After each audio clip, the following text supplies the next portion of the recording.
Hello everyone. I'm Imran. இன்னைக்கு இந்த வீடியோவில் பார்க்கக்கூடிய விஷயம் என்னன்னு பார்த்தீங்கன்னா, அண்ணன் சீமான் அண்ணன் குறித்து பார்த்தீங்கன்னா, சில விஷயங்கள் என்னுடைய மனசில் ஓடிட்டே இருக்கு. அது பார்த்தீங்கன்னா, வெளிப்படையாக பேசலாம்னு சொல்லிட்டு தான் இந்த ஒரு வீடியோ.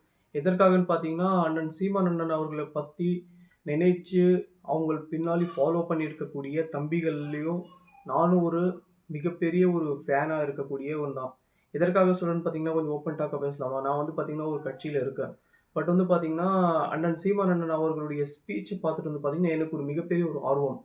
என்னன்னு பார்த்தீங்கன்னா, எந்த அளவுக்கு பார்த்தீங்கன்னா, ரொம்பவும் செம்மையா பேசுறாரு இவரு. இவர் பின்னாடி நம்ம போனா நல்ல ஒரு அரசியல் இருக்கும். எதிர்காலம் பார்த்தீங்கன்னா, நல்ல ஒரு பிரைட்டா இருக்கும்னு சொல்லிட்டு தான் நாம நினைச்சுட்டு போயிட்டுருக்கோம். ஆனா நம்ம பார்த்ததெல்லாம் என்னன்னு பார்த்தீங்கன்னா, டிஎம்கே, ஏடிஎம்கே பார்ட்டில பார்த்தீங்கன்னா, ஆ திராவிடத்தை ஃபாலோ பண்ணக்கூடியவங்க இருக்காங்க. திராவிடம்னா என்னான்னு சொல்லி ஒரு சிந்தனை இருக்கும். திராவிடம்னா என்ன? திராவிட கட்சிகள், திராவிட மாடல்ன்னு சொல்லிட்டு இருக்காங்க. இத பத்தியான ஒரு சரியான விளக்கம் எல்லாம் நமக்கு தெரியாது. ஏன்னா, இப்போ இருக்கக்கூடிய அரசியல் கட்சிகள் யாருமே பார்த்தீங்கன்னா, அது சரியா விளக்கி யாருமே சொல்றதில்ல. அதன் மூலியமா பார்த்தீங்கன்னா, நமக்கு எதுவுமே புரியல. தமிழ் தேசியம்னு சொல்லிட்டு ஒரு அண்ணன் சீமான் அண்ணன் அவர்கள் பார்த்தீங்கன்னா, தமிழ் தேசியம் என்ற ஒரு புதிய விஷயத்த எடுத்துட்டு வந்தாரு. அது முற்காலத்துல இருக்கு. ஆனா பார்த்தீங்கன்னா, நம்மளுடைய வயசுக்கு பார்த்தீங்கன்னா, அவர் சொன்னத நம்ம கேட்டுருக்கோம். அவர் சொல்லக்கூடிய விஷயங்கள் பார்த்தீங்கன்னா, ரொம்பவும் யூனிக்கா நல்ல ஒரு புரியக்கூடிய விஷயமா இருக்கு. அதெல்லாம் பார்த்தீங்கன்னா, அவங்க சொல்லக்கூடிய விஷயங்கள்ல பார்த்தீங்கன்னா, தமிழ்நாட்ட தமிழன் தான் ஆளணும்னு சொல்ற ஒரு விஷயம் இருக்கு. இது சர்வாதிகார ஒரு போக்கா இருந்தாலும், லாஜிக்கான ஒரு விஷயம் என்னன்னு பார்த்தீங்கன்னா, அந்தந்த நாட்ட அந்தந்த மக்கள் ஆளும் பொழுது, நம்மளுடைய நாட்ட தமிழனா இருக்கக்கூடிய ஒருத்தர் ஆட்சி பண்றது தவறு எதுவும் இல்லையே! இந்த மாரி விஷயமெல்லாம் கேட்கும்போது, சரி இவர் சொல்லக்கூடிய விஷயம் ஒரு நல்ல ஒரு விஷயமா இருக்குன்னு சொல்லிட்டு, அவர் பின்னாடி நம்ம ஃபாலோ பண்ணிட்டு போயிட்டு இருக்கோம். ஆனா, அவர் கட்சியில எதுவுமே இணையல. அவங்க பார்த்தீங்கன்னா, ஒரு ஃபாலோ பண்ணக்கூடிய ஒரு நல்ல ஒரு தன்மை இருக்கக்கூடிய ஒரு மனிதர்ன்னு சொல்லிட்டு அவர நம்ம ஃபாலோ பண்ணிட்டு இருக்கோம். அந்த நேரத்துல பார்த்தீங்கன்னா, இவர் சொல்லக்கூடிய சில விஷயங்கள் பார்த்தீங்கன்னா, கருத்து வேறுபாடா இருக்கக்கூடிய விஷயங்கள் இருக்கு. அத பத்தி யாருகிட்ட போய் அதை போய் யாருகிட்ட போய் கேட்கணும், என்ன செய்யணும்னு சொல்லிட்டு ஒரு தெளிவில்லாத ஒரு விஷயமா இருக்கு. இது தெரிஞ்சவங்க மறக்காம நம்மளுடைய கமெண்ட் பாக்ஸ்ல போயிட்டு, நான் கேட்கக்கூடிய கேள்விகளுக்கு உங்களால தெரிஞ்ச பதில்கள பதிவு செய்யுங்க. எதற்காக சொல்றேன்னு பார்த்தீங்கன்னா, அண்ணன் சீமான் அவர்களே பார்த்தீங்கன்னா, முன்பு காலத்துல பார்த்தீங்கன்னா, திராவிட கட்சியின் இருக்கக்கூடிய ஒரு சித்தாந்தம் என்னன்னு பார்த்தீங்கன்னா, கடவுள் மறுப்பு என்றக்கூடிய ஒரு பெரியார் அவர்கள ஃபாலோ பண்ணக்கூடியவங்க இருப்பாங்க. அது மூலியமா பார்த்தீங்கன்னா, இவரும் பார்த்தீங்கன்னா, பெரியார் அவர்களை ஏற்றல. பெரியார் அவர்கள பின்பற்றக்கூடிய இருக்கக்கூடிய ஒரு நபரா இருந்தாரு. எப்படின்னு பார்த்தீங்கன்னா, இன்னைக்கு இருக்கக்கூடிய முருகன் பெருமாள் தமிழ் கடவுள்னு சொல்லக்கூடிய அவர்கள் பார்த்தீங்கன்னா, ரொம்பவும் கொச்சைத்தனமா பேசக்கூடிய விஷயத்தெல்லாம் அவர் பேசியிருக்காரு. அதெல்லாம் பார்த்தீங்கன்னா, அப்போ என்ன அவருக்கு நினைவு இல்லையா? ஏன்னா, இப்போ நம்மளுடைய வயதுக்கே பார்த்தீங்கன்னா, நமக்கு நல்லா சிந்தனை இருக்கும். அப்போ பார்த்தீங்கன்னா, ஒரு பெரியாரான அந்த விஷயத்த பேசும்போது பார்த்தீங்கன்னா, அவருக்கும் நல்ல ஒரு வயசு இருக்கு. அப்போ இருக்கக்கூடிய ஒரு ஸ்டாண்ட் வேற. ஒரு கட்சி துவங்குனதுக்கு அப்புறம் பார்த்தீங்கன்னா, அந்த ஸ்டாண்ட ஸ்டெப் பை ஸ்டெப்பா மாத்திட்டே வந்திருக்காரு. ஒரு மனுஷனுக்கு பார்த்தீங்கன்னா, சுயநலம்னு ஒரு இருக்கும். என்னன்னு பார்த்தீங்கன்னா, தனக்காக ஒரு விஷயத்த வேணும்னா, ஒரு விஷயத்த விட்டுக் குடுப்பாங்க. அந்த மாரி தான் எனக்கு தோணுது. இத பத்தியான உங்களுடைய கருத்துக்கள மறக்காம கமெண்ட் பண்ணுங்க. எதற்காக சொல்றேன்னு பார்த்தீங்கன்னா, இவர் சொல்லக்கூடிய விஷயம் எனக்கு கொஞ்சம் கூட புரியலைங்க.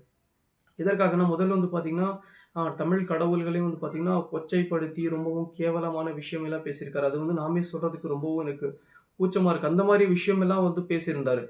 இப்போ பார்த்தீங்கன்னா, முட்பாட்டன் கடவுள் முருகன் என்று சொல்லி அந்த மாரிலாம் பேசிட்டு இருக்காரு. இது முரண்பாடான ஒரு விஷயமா இருக்கு பார்த்தீங்க. எதுலயும் பார்த்தீங்கன்னா, ஒரு ஸ்டாண்டு நிலையா எடுக்க மாட்டேங்கிறாரு. அத பத்தியான ஒரு விளக்கத்தையும் குடுக்க மாட்டேங்கிறாரு. எப்படி இந்த மாரி ஒரு அரசியல் இவர பின்பற்றி எப்படி போறதுன்னு சொல்லிட்டு ஒரு பெரிய ஒரு விஷயமா இருக்கு. அதெல்லாம் பார்த்தீங்கன்னா, ஒருத்தர் நாம வளரணும்னு சொல்லிட்டு ஒரு விஷயம் இருந்தாலும், ஒருத்தர தாக்கி தான் வளரணும்னு சொல்ற ஒரு வளர்ச்சி ரொம்ப கீழ்த்தனமான ஒரு வளர்ச்சியா இருக்கும். விமர்சனங்கள் வைக்கலாமே தவிர பார்த்தீங்கன்னா, பெரியார் அவர்களை பார்த்தீங்கன்னா, ரொம்பவும் கொச்சைத்தனமா, ரொம்பவும் ஒரு இழிவான வார்த்தைகள் எல்லாம் பயன்படுத்தி இந்த மாரியெல்லாம் கேட்கக்கூடிய விஷயங்கள பார்த்தீங்கன்னா, ரொம்பவும் ஒரு தவறான ஒரு விஷயமா எனக்கு தோணுது. அதெல்லாம் பார்த்தீங்கன்னா, அண்ணன் சீமான் அவர்கள் மேல பார்த்தீங்கன்னா, நெறைய விஷயங்கள் கேட்கணும்னு சொல்லிட்டு நெறைய கேள்விகளா இருக்கு எனக்கு. இத பத்தி தெரிஞ்சவங்க மறக்காம கமெண்ட் பண்ணுங்க. அடுத்தடுத்த வீடியோல நான் கேள்விகளை எழுப்பிக்கிட்டே இருப்பேன். தெரிஞ்சவங்க கமெண்ட் பண்ணுங்க. அண்ணன் சீமான் அண்ணன் அவர்கள் மீது பார்த்தீங்கன்னா, மிகவும் மரியாதையும், ஒரு நல்ல ஒரு பண்பு இருக்கக்கூடியவன்ல நானும் ஒருத்தன் தான். நான் எதுவும் ஒரு அவங்களுக்கு அகைன்ஸ்ட்டா இருக்கணும்னு சொல்லிட்டு ஒரு விஷயத்த யோசிக்கல. நான் யோசிக்கக்கூடிய விஷயம் என்னன்னு பார்த்தீங்கன்னா, தமிழ் தேசியம் என்று பேசக்கூடியவங்க பார்த்தீங்கன்னா, எல்லோரும் பார்த்தீங்கன்னா, இந்துக்களாவே இருக்கணுமா என்ன? எனக்கு ஒண்ணும் புரியல. இவர் சொல்லக்கூடிய விஷயம் வந்து பார்த்தீங்கன்னா, தமிழர்கள்னாலே வந்து பார்த்தீங்கன்னா, முப்பாட்டன் முருகன் அவர்களை வந்து பின்பற்றக்கூடியவர்களா இருக்கணும்னு சொல்ற ஒரு விஷயத்த வந்து அவர் சொல்லிட்டே இருக்காரு. இதுக்கும் பிஜேபிக்கும் ஏதாவது ஒரு மாற்று இருக்கான்னு பாருங்களேன்.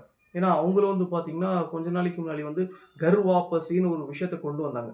என்னன்னு பார்த்தீங்கன்னா, கர் வாபசி. கர் வாபசின்னா யாரெல்லாம் பார்த்தீங்கன்னா, அவங்க இந்து மதத்திலிருந்து பார்த்தீங்கன்னா, மதம் மாறி போனவங்க எல்லாரும் வந்து பார்த்தீங்கன்னா, மதம் திரும்பி வாருங்கள் என்ற ஒரு விஷயத்த எடுத்துட்டு வந்தாங்க. அதே மாரி பார்த்தீங்கன்னா, இவங்களும் வந்து ஒரு விஷயத்த எடுக்குறாங்க. இது எப்படி வந்து 2 பேருக்குமே ஒரே கனெக்டிவா இருக்கு பார்த்தீங்களா? அவர் வந்து பார்த்தீங்கன்னா, இந்து மதம் என்ற ஒரு விஷயத்த கொண்டு வராங்க. இவங்க பார்த்தீங்கன்னா, தமிழன் என்ற ஒரு விஷயத்த கொண்டு வராங்க. தமிழ் என்ற மொழி வந்து பார்த்தீங்கன்னா, பேசுவதற்காக தவிர, ஒருவருக்கு வந்து அது பேசக்கூடிய மொழிகளை வந்து புரிஞ்சுக்கணும். அதுக்காக தான் ஒரு மொழி என்றத உருவாக்கியிருப்பாங்க கடவுள். கடவுள் மூலியமா உருவாக்கப்பட்ட அனைத்து மொழிகளும் வந்து பார்த்தீங்கன்னா, ஒருவருக்கு ஒருவர் புரிந்து கொள்வதற்காக தவிர வந்து பார்த்தீங்கன்னா, அத வச்சுட்டு வந்து வியாபாரம் செய்வதோ, அதை வைத்துக்கொண்டு வந்து பார்த்தீங்கன்னா, சண்டை போடுவதோ, ஒருவர் மீது வந்து வெறுப்புணர்ச்சியை ஏற்படுத்துவதோ, அதெல்லாம் ஒரு தவறான விஷயமா தெரியலையா? இத பத்தியான உங்களுடைய கருத்துக்கள மறக்காம கமெண்ட் பண்ணுங்க. இன்னும் பல கேள்விகளோடு உங்களோடு இணைந்திருப்பேன். நம்மளுடைய பேஜை ஃபாலோ பண்ணி வைத்துக் கொள்ளுங்கள். Thank you.